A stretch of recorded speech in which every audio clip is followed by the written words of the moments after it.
ભીમ નમો બુદ્ધાય. મીઠાપોટમાં મારા નામની કોક અરજી લખી છે. પબલાના કોક દલાલ છે. મેં જે સભામાં આપણી બધી ભેગા થયા હતા અનુસૂચિત જાતિના આપણે બધાય મીઠાપોટમાં અહીંયા આવી રીતે બોલ્યું હતું.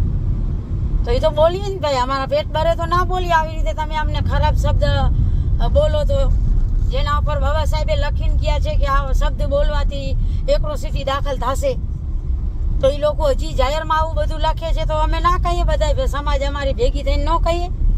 કહીએ ને, હું કામ ના કહીએ? અવાજ તો હવે ઉઠશે જ. હવે દલિતો બધા જાગી જ ગયા છે. હવે અવાજ બધે ગામો ગામ ઉઠશે.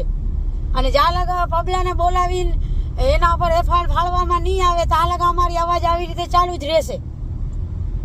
ભલે ગમે હોય ભાઈ, તુરખામ કેમ ના હોય, તુરમ ખાન કેમ ના હોય, એના ઉપર ખોટું અમારા ઉપર કાંઈ પણ કરવામાં આવશે તો આવી રીતે લખવામાં કે બોલવામાં આવશે કે અમારા છોકરાઓને કોઈને મારવામાં આવશે, તો અમે ગમે એવું હશે તો ઉપાડી લેશું. હવે અમારી સમાજ જાગૃત થઈ ગઈ છે બધી.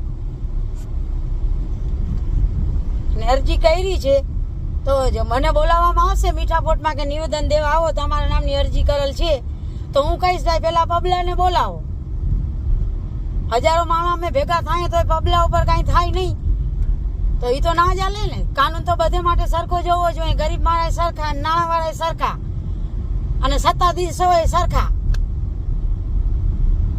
એટલે અમે તો એમ કહીએ બધા સરખા જોવા જોઈએ. બાબા સાહેબે અમારો બંધારણ લખ્યો છે, આખો ગુજરાતનો નહીં પણ આખા દેશનો બંધારણ લખ્યો છે, ભારત દેશનો.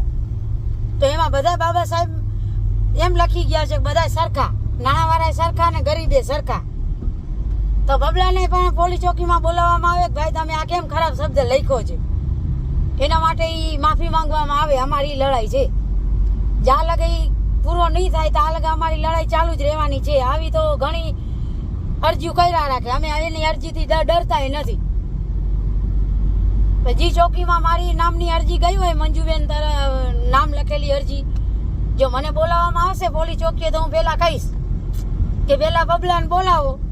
અમે તો હજારો માણસ ભેગા થયા હતા તોય તમે એફઆઈઆર નથી લખી, તો મારા ઉપર કેમ? એ ના થવું જોઈએ ને. આવી રીતે બધી સરખા હોવા જોઈએ ને. એક તરફ તમે એમ કહો કે આપણે બધા સરખા છે, તો સરખા હોય તો પોલીસ વાળા એસપી સાહેબને મારી વિનંતી છે કે બધાને સરખા રાખો. મને બોલાવવામાં આવે તો પબલાને બોલાવવામાં આવવું જોઈએ. જનતા એને ચૂંટાયેલો છે, એ ખુદ એકલો નથી ચૂંટ્યો. અમારા દલિતોના એને મત ગયા હશે, તો એનાથી આવું ખરાબ શબ્દ લખાતું નથી. એને વિચાર કરવું જોઈએ. દેવી પ્રથા પેલા હાલતી હતી ને, એ પ્રથા હવે નથી. હવે અમારો સમાજ જાગૃત થઈ ગયો છે. હવે સંભાળીને રહેજો, નકર ઘરેથી ઉપડી જાશો. ગમે અહીંયાથી બોલશો અહીંયાથી ઉપડી જાશો.